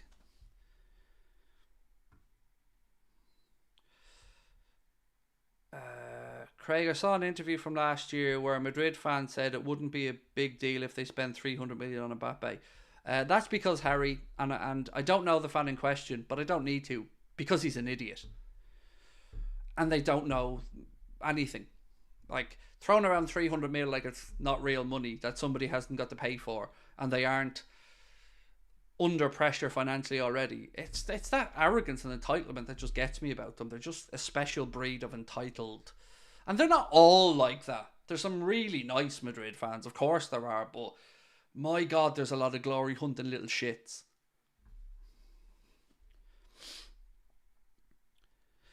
St. Patrick's Athletic signed Liverpool goalkeeper Marcelo Pitaluga. Your thoughts? Excitement, to be honest with you, mate. Soon as I read that Liverpool had sent him on loan, after, you know, we've had Yaros, previously on loan at Pats as well. So when I heard Pitaluga was going to Pats, first thing I did was message Connor and said we have to go to a Pats game or two this season because I want to see Pitaluga up close. I want to see who he gets on playing with St. Pat's. So delighted that it's happening. Hope it works out as well as Yaros has moved into Pats as well. So yeah, interesting but exciting. Chelsea beaten. Feels like I need to take a sip. One of those moments.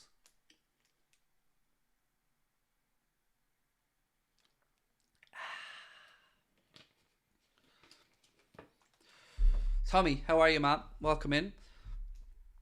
So look, we've gone over a lot tonight. Is there any subjects that people have come in late for and you want us to revisit, maybe? Because I'm in a good mood and I feel like staying on for another few minutes. Especially now that Chelsea have lost and, you know, makes it a little bit funnier, doesn't it? I know they probably turn it round at Stamford Bridge and I still think even at 1-0 they're probably favourites to go through. But well done to Middlesbrough. Like full credit to Middlesbrough and to Carrick. And that result, that's a great result. Well done. Yeah. I'm genuinely intrigued to see how Carrick gets on because he's always struck me as like I say, a proper footballing dude. Like very knowledgeable. Was I think even though he's had the career he had, probably still underrated as a footballer. Michael Carrick, he's an incredible midfielder. But very interesting to see how he gets on as a manager. One of the United players over the years that I struggle to hate because he's always seemed like a fairly down-to-earth, knowledgeable dude. Can Borough get a draw at the Bridge? Well, if there's one thing that we know Chelsea have struggled to do, it's put the ball in the back of the net. So is there a world where Borough can go to the Bridge and frustrate them and maybe try to pinch a second in the tie in a counter-attack or in a corner or set piece? Absolutely, yeah. And that's really set that second leg up. Like, it's going to be very interesting to see, you know, because this is probably Pochettino's best chance at Europe with this Chelsea team, as the way things stand, is to win the Carabao Cup and get into the Europa League. So if they get knocked out in the semis, they've got a difficult task in the FA Cup. They're at home to Villa, if I remember that draw correctly. And in the league, their form is up and down. So, I mean, you can't help but spare a little thought for Caicedo and Lavia, particularly Caicedo. Could have been at Liverpool, mate. Could have been about to walk out with Anfield tomorrow in a semi-final. But, you know, it wasn't to be. €222 million midfield losing against Middlesbrough. And that's only because Conor Gallagher was a homegrown player. So if you take out of that, you've got two midfielders there that cost in excess of £210 million, got beaten by Middlesbrough, and I would suggest their entire team most likely cost less than one of those midfielders. So how does it feel? Who would I sign? Are we really trying to sign Bernardo? Who? Bernardo? I'm lost on that one, mate. I don't know who the Bernardo is, Sarah. Who would I sign?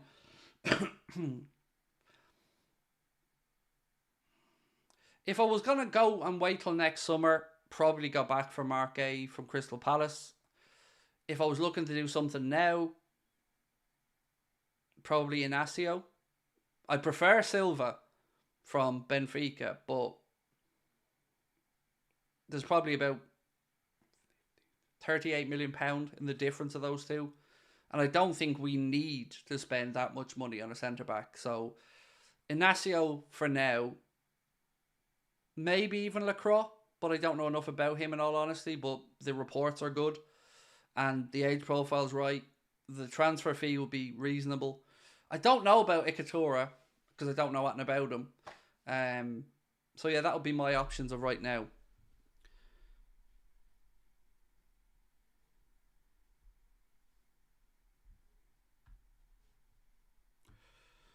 They mean Antonio Silva. Well, they wouldn't be saying that a young centre-back is too old then, would they? So I don't think it is That's what they're saying, letters. That wouldn't make sense. And if it's Bernardo Silva, I've not seen anything linking us to him, and nor would I want that little shit anywhere near the club. Do you think Fulham will put up a fight reflected on the Fulham match? I think they're going to put up a fight because they're a good team. You know, I'm not underestimating tomorrow's game. It becomes a little bit more difficult now that Trent's out. But Fulham under Marco Silva are no mugs. There's a reason why they've got to where they have in the competition, and they gave us a damn good game. So, in the 4-3. So I'm expecting a tough game. Do we need Todibo? I have so many bleeding centre backs. I see the dude from Nice. Is that the guy from Nice? In which case, he's most likely going to United because Radcliffe will want to. He'll never sell a player to Liverpool now from Nice when he owns a part of United. He'd be absolutely lambasted in the media or by the fans for that. So I can't see that happening. And from speaking to Adam, he was pretty confident that he's earmarked for United for the longer term. How cold is the weather with you? So I think it's about 4 degrees outside.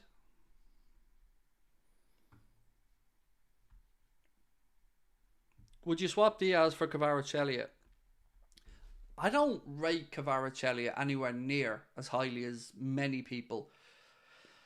So, look at this season. Napoli are all kinds of shit this season. Outside the Champions League places, and I think maybe even a little bit lower in Serie A. And I know Kvaratskhelia had an injury, I think, for a while, but I'm not convinced by him yet. I think there's a long way to go before I would consider him anywhere near the types of money that he's been mentioned for. So, no, I wouldn't. He's just, I haven't seen the consistency yet from him. Would I take Varane on a free? No, I wouldn't. It doesn't suit our system. Caicedo looks so stressed, Craig. The Chelsea fans are already turning on him. Fuck him. He made his bed. He may lie in it. Could have been lying in a big comfortable bed surrounded by Jurgen Klopp hugs, but would I buy Elise? Yes, absolutely. No matter what happens with Mo, I would love Liverpool to trigger that clause and buy Elise next summer if he doesn't have any more injury concerns. So referees have been announced for the Bournemouth game. Andy Madley is going to be in charge. VAR, fuck off. Why are they doing this to us again? Paul Tierney is going to be in VAR for our game against Bournemouth. They're just arseholes in the PGMOL. Honest to God. It's like they just want controversy. Tierney should be nowhere near a Liverpool game in any way, shape or form after those stats came to life from the Tompkins Times. He's an absolute disgrace and shouldn't be anywhere near a Liverpool game because for whatever reason you want to throw at this, whether it's stupidity, bias, corruption, whatever way you want to talk about it, he absolutely shafts us every time, all day, every day. We're going to have to win that game by 3 and score from direct free kicks or something, because if not, these fuckers are going to find a way, and him on VAR will find a way. Oh, God. The PGMOL are just arseholes. Howard Webb, what are you thinking? At a time where everyone is questioning the PGMOL and your referees, you want to add fuel to the fire by sticking this donkey on VAR again. For what? So we can all listen to you on mic'd up saying how brilliant all your referees are, despite evidence to the contrary. It's just fucking...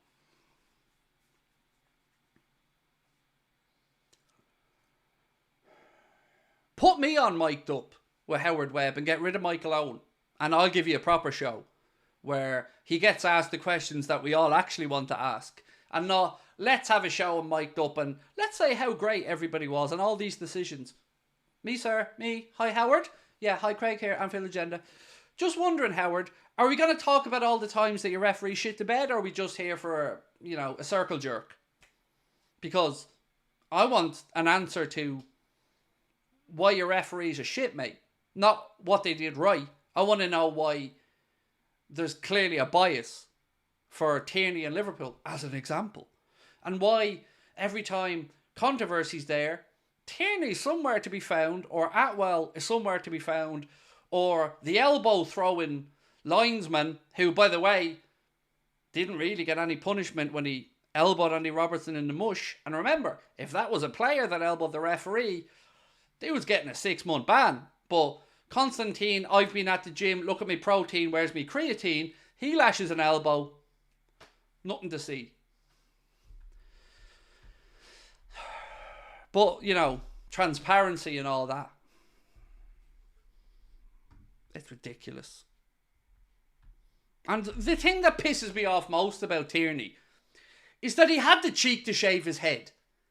As if us shaven-headed people don't have enough to be dealing with without welcoming in Paul Tierney to the conversation. Just fuck off and get fake hair in Turkey or something, lads. You know what I mean? We don't want you in the ball community, Tierney. You're not welcome. What's that? Just Google Paul Tompkins, Paul Tierney, or Tompkins Times, Paul Tierney.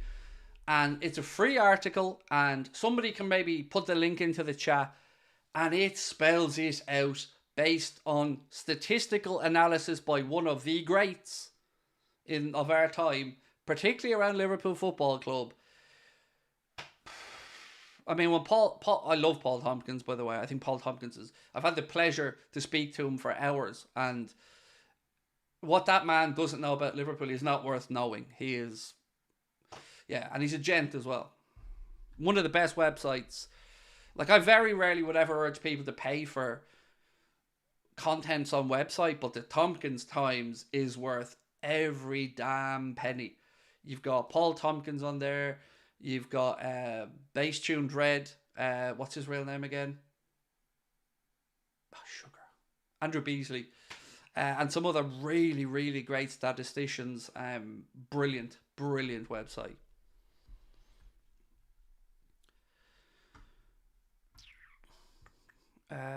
What forward news? So there was an article. Let me just grab it real quick, dude. There was an article that said... so there's an article from Football Insider that said that Cody Gakpo and Luis Diaz have doubts over their long-term futures at the football club. They said that Liverpool are said to be exploring the market to bolster our attacking options, which could come at the expense of the two forwards. And they name Gakpo and Diaz as the two in this piece. So, I mean, I'm surprised particularly about the Gakpo part, because whatever about making a link to think, well, is Diaz wanting to get to Barca, or, is there a cultural difference there? Does he maybe want to go back and play in a Spanish-speaking country or something? Maybe, but the Gakpo one was a real surprise. Tommy's your birthday? Happy birthday, sir. Many happy returns to you. I hope you've had a good day, and I hope you were spoiled rotten. And where's my cake? Because I do love a bit of cake. You might know to look at me. I know I look like a lean, mean, protein-eating, clean-living machine. But truth is, Tommy, I'm partial to a bit of cake. I'm gone for 2 hours. Fuck it. 20 more minutes to go. I'm not done. I'm staying. 20 minutes to go. We're doing 2 hours. Chelsea losing's just given me that little boost of energy that I needed.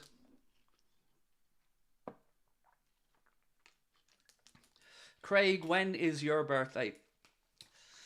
I don't like to talk about my birthday because it's a horrible day. It wasn't always a horrible day, but one fateful day became a horrible day. So My birthday is September 11th, unfortunately. My auntie has the same birthday as me. My daughter's boyfriend has the same birthday as me. Um, yeah. So unfortunately for me, it's a very solemn day, and yeah. So yeah, September the 11th. Do I like Lautaro Martinez? I don't want him at Liverpool if that's the question. He's all right though. Pretty awkward to celebrate that. I know. I know. I remember when it happened. I think I've told you this story before. So there's an electrical shop here in Ireland called Power City, and there was one particular one in Sallynoggin, which was close to where I lived in Shankill.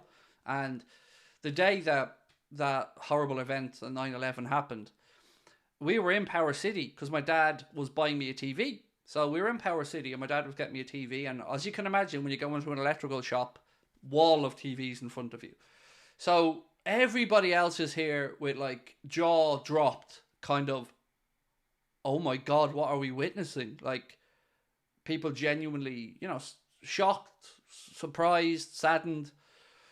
And here's me grabbing my dad's arm going, I want this one, I want this one. And he's like, son, look, like scenes that we've never seen before in the world. Like lives lost. Yeah, but this one's on offer, Daddy. I want this one. Don't. I say this like I'm a toddler. I wasn't. I was a teenager. But yeah, that's my memory of that event, is being met with this wall of TVs in Power City with this uh, catastrophic, world-changing event happened. Like it was definitely one of those I'll always remember where I was moments.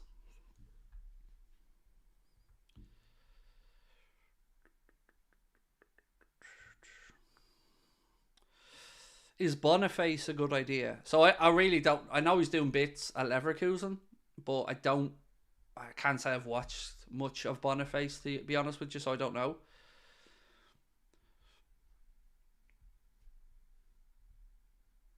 How did you react when Allison scored the headed goal? I don't remember, but I know it exists in clip form because we were doing the channel at the time. So there's been so many goals with so many reactions that the only two I remember how I reacted to were the Barcelona comeback and the Divock Origi against Everton. They're the only two goals that I know definitely what my reaction was. Top came off or up for the Barca one, and I just pissed myself laughing and slagged off Jordan Pickford forever um, for that one. And it's a Kloppo's on the pitch. Uh, Allison's giving it the big, and I think I can almost remember the words. Would I bring Coutinho back? No, I'm too busy bringing Sexy back. Um, no, I wouldn't. Muskrat.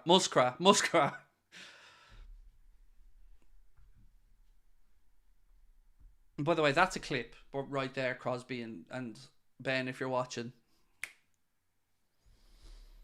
Ben said to me earlier on to wink. I can't wink. When I wink, I look like I need to be on a register.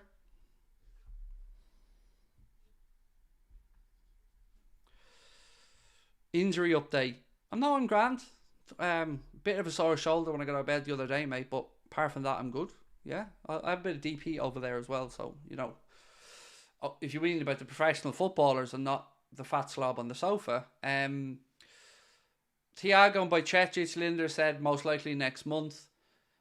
Trent, 3 weeks is the prognosis by the looks of it for strained ligaments. He hyperextended his knee.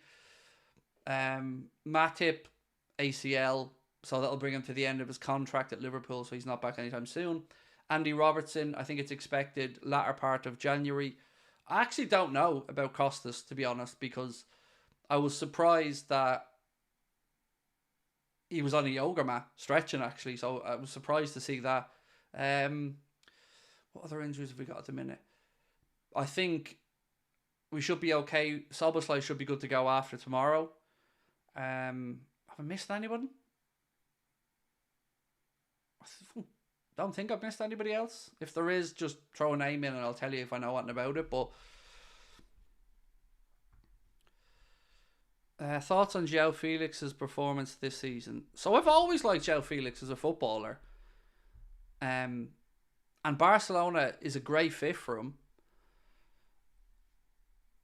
And look, he's a good footballer. He just needs the right club. And Chelsea wasn't it, and Atleti wasn't it. And it was such a strange move when he went to Atleti, because his style of play and attributes don't really scream Cholo Simeone at you. Xavi said he didn't want him now. Wow. I don't know if maybe they don't get on, or just, but as a player, I think João Felix is what Kai Havertz could have been, or maybe what some people think Kai Havertz is. The Brighton Barco deal is $10 million, so that's what, about £8 and a bit million. That's going to be a bargain, by the way. We were linked with Barco, and we covered it here on the channel at one point as an option at left back from Boca. And I think Brighton, he's raw. He's not ready yet. But he's very Andy Robertson-esque in the way he goes about his business. So I think he'll fit in very, very well with the way Brighton play football. And I expect him to get a big move down the line somewhere, because he looks like he's the real deal.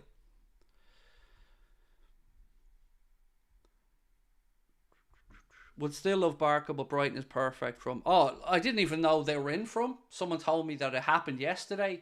And as soon as somebody told me that they signed him, I went to myself, yeah, good fit, good signing, genius. Again, Brighton are really good. Their transfer, particularly in South American market, is phenomenal. Are you familiar with Trainioni? And if so, what are your thoughts on him training with the first team? So I'm familiar with him to a certain extent. The youngster we signed from Leicester. Training with the first team is a good thing. It's a good sign. I would expect a loan next season, most likely, if you're looking at pathways and opportunities for him. I don't know if he'd get many opportunities to really develop initially at Liverpool, but certainly a very sought after young talent that we did well to bring in. I'm interested this season in the second half to see how Cade Gordon gets on in particular. Because he always excites me when I watch him play, and he's been really ravaged with injuries, unfortunately, and is only starting to get back properly now. So I'm interested to see how he gets on.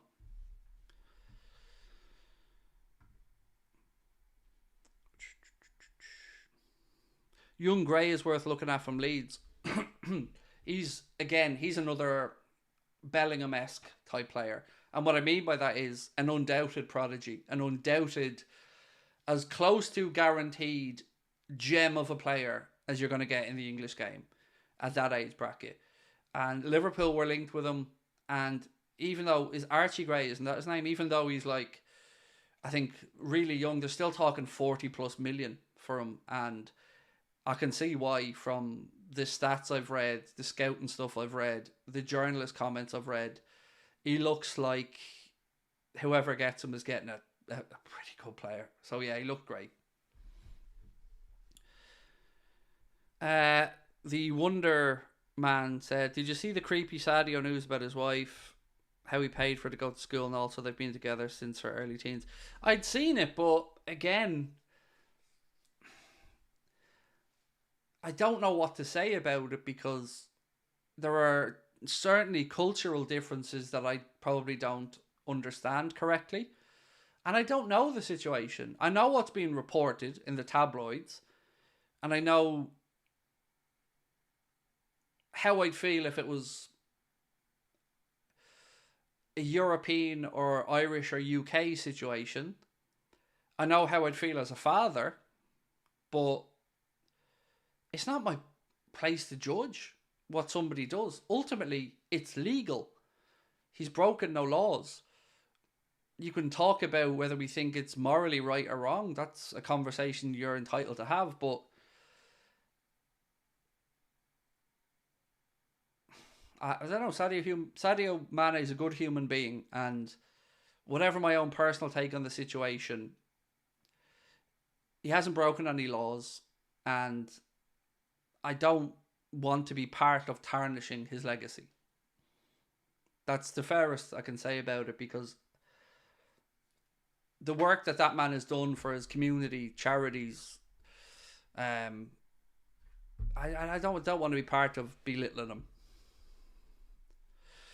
Did I miss the Mbappe stuff? Also, any chance of 1 year Mbappe and Mo, or is it that really too expensive for the club? Um, is there any chance of it? I doubt it. Would I like to see it? Jesus, yes. Um, and the Mbappe stuff, happy to go back over for you. It's a mix of a lot of different things. So, ESPN has said that he's a huge admirer of Liverpool, that Real Madrid are maybe not going to be able to give him the package that was on offer previously. There's another article that said the offer that he'll be getting there is less than the offer that came in 2022. And reports in Spain are saying Liverpool would give him the king's throne at the club if he came in and took Salah's place. So look, it's just different variations of where Madrid are at, really. And I feel like Madrid are starting to try to save face publicly. I don't know if they know something about the Mbappe situation. The rest of us don't know. But there's more stuff coming out maybe now, and more talk about Haaland and Real Madrid. An article's been written about his release clause, and his name being mentioned a lot more now at Madrid as an option. So other than that, I'm as scared to dream about the Mbappe stuff as you probably are, Davino, but I'm not allowing myself to rule it in or out yet, because I like thinking about it. I like thinking about the possibility of it. I like thinking about, as somebody said earlier on, that it would break the damn internet if Liverpool signed them.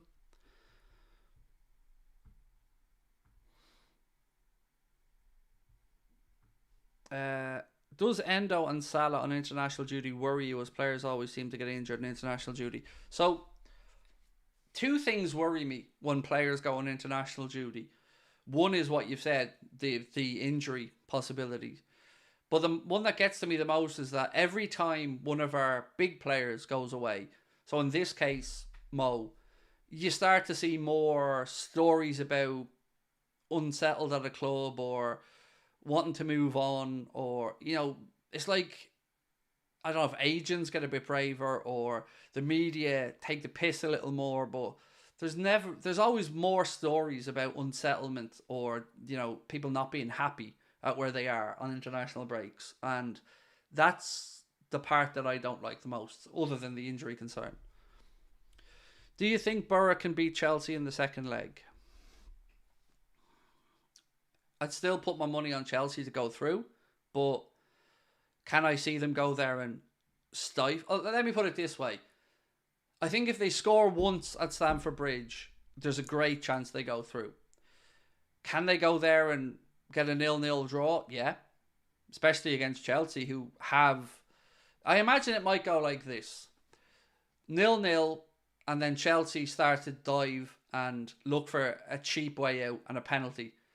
And whether it comes their way or not, I feel like the longer Borough dig in at the bridge, the more the crowd get hostile towards their own players, the more the frustrations start to come out.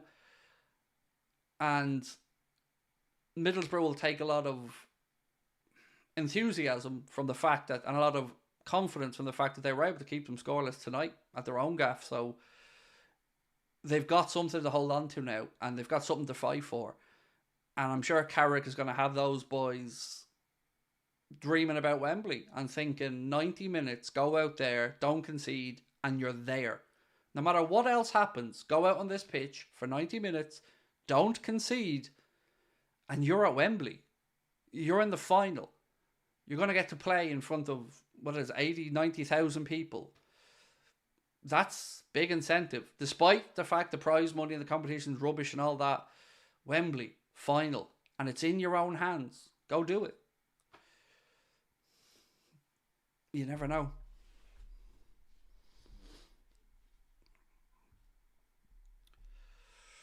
Thoughts on Mo playing a part at central midfield? I,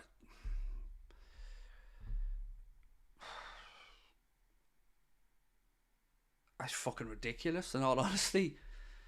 Like, I can kind of sort of understand it maybe for Egypt, but I'd lose my damn mind if we played in midfield for Liverpool, because I'm thinking, no, I want him in front of the goal, please. You know, where he's at his best.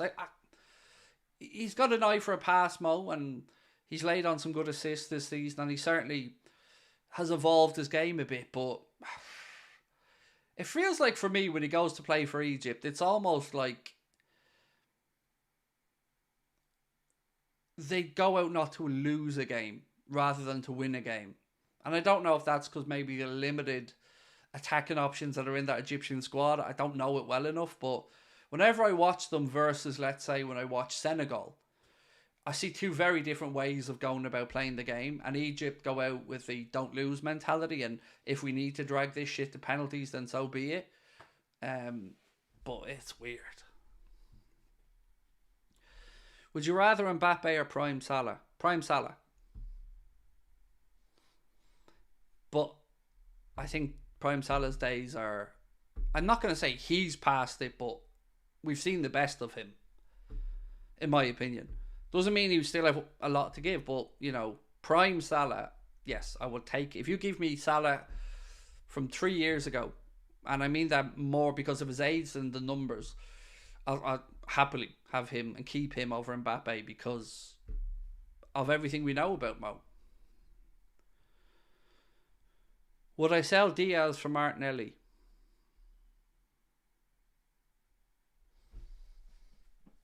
Yeah, I would. Yeah. Yeah. Nothing else to add. I just would, yes. I do like Martinelli. I know Klopp's been a fan of Martinelli. Think of what Klopp could do with Martinelli. Yeah. I would. I don't think Martinelli's the finished product. I don't think he's lived up to his potential yet. But with how stop-start Diaz's Liverpool career has been, if that offer was put to me and I was at the club age into it as well, not that Diaz is old, but yeah, I think I would. Now, I've often heard the Saka Salah conversation as well, and I'm not having that. There's not even a conversation to be had there about quality, but I've always liked Martinelli, and I don't think his best has been shown yet. So yeah, I like Martinelli. Someone said that's a bad take. It's my opinion. I'm not saying it's right or wrong, but if somebody asks me a question, I'm answering it honestly. I'm not saying I'm right. You saying it's a bad take, no problem, but it is my opinion on that subject.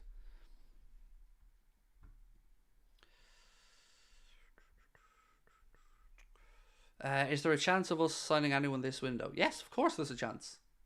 I think it might come down to later in the window, but of course there's a chance. Let me see one thing. Sorry. What's this that's getting sent to me? So Ben just sent me a yoke from Twitter. That's this Chelsea account that's at CFCPYS said, Pochettino says the performance was good today. And then the comments are just... I'm not reading them out, they're that bad. But if you need a giggle, go have a look at the replies. So let's have a look at the poll. I asked you an hour ago, and I've left the poll up. Said, who would you sign if you were Liverpool with regards to centre-back in this window? And the four options were Antonio Silva for his release clause of €100 million or £88 million. Gonzalo Inacio, whose release clause is €60 million, which is in and about £50 million. Diamande, who again is at Sporting Lisbon, who has a release clause of €80 million, which is about 60 odd, or maybe €70 million, sorry, about 60 odd million pound, I think. Or Lacroix from Wolfsburg for £25 million. And 50% of the votes, which has nearly hit 1,700, is for Gonzalo Inacio at 50 million quid. which I agree with for the value, but I would disagree with for the quality. I think Antonio Silva's the better answer, but I don't think we need to spend that much. So for the sake of saving 35, nearly 40 million pound, I think I agree with the poll result. And I think that's a good answer from everyone. 50% have gone for Inacio. So look, it's been a mammoth stream tonight. I've had loads of fun. I really appreciate you guys being in with us. Don't forget, before we head up and finish up, our Clips channel is live. If you want to go and give it a sub, the link is pinned to the top of the chat as well. Any outtakes, shorter clips, funnier moments, stuff like that, it's going to be put up on the Anfield Agenda Clips channel. So we would really love to get you guys to give that a bit of a watch and a sub to help us get it monetized. That would be great. So yeah, let us know what you think of it or any suggestions you have for it. But it is that one there. If you're going to just search it on YouTube and have a look, it is Anfield Agenda Clips. It's the reverse of our current logo. This one's white and red. Appreciate you. Talk to you soon. Much love. Bye-bye.